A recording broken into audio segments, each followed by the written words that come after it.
Hello दोस्तों, आपका स्वागत है लनाई सौरभ सर। जैसे कि आपको पता है, हमारे honourable prime minister mister Modi गए हैं इसराइल की विजिट पे और वो बन गए हैं इंडिया के पहले प्राइम मिनिस्टर जिन्होंने इसराइल की पार्लियामेंट में जाके स्पीच दी है। सेकेंड इंपॉर्टेंट थिंग दोस्तों, आपको जैसे पता है इंडिया और इसराइल के बीच में सबसे ज्यादा डिफेंस एक्सपोर्ट होता है।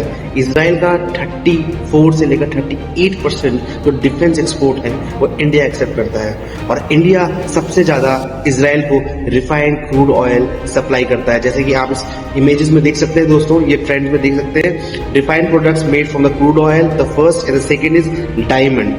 The second thing is that India को सबसे ज्यादा इसराइल डिफेंस इक्विपमेंट के अलावा क्या देता है दोस्तों, तो सबसे पहले वहां भी डायमंड्स है।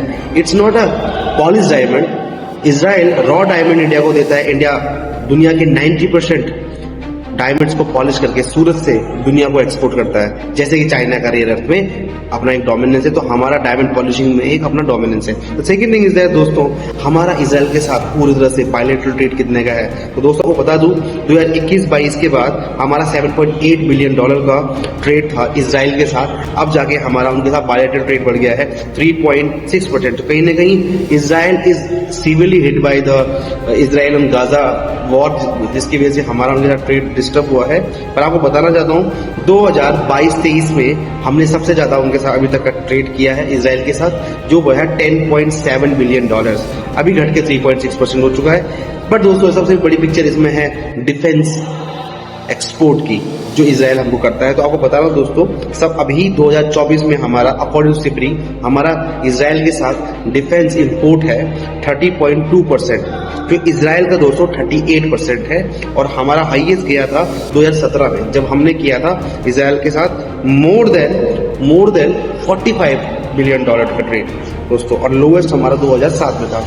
यूपीएससी के लड़ने के लिए बहुत इंपॉर्टेंट खबरें हैं दोस्तों, और आपको पता होना चाहिए कि इसराइल हमारी डिफेंस सप्लाई की में और टेक्नोलॉजिकल ट्रांसफर में इसराइल का बहुत बड़ा योगदान रहा है।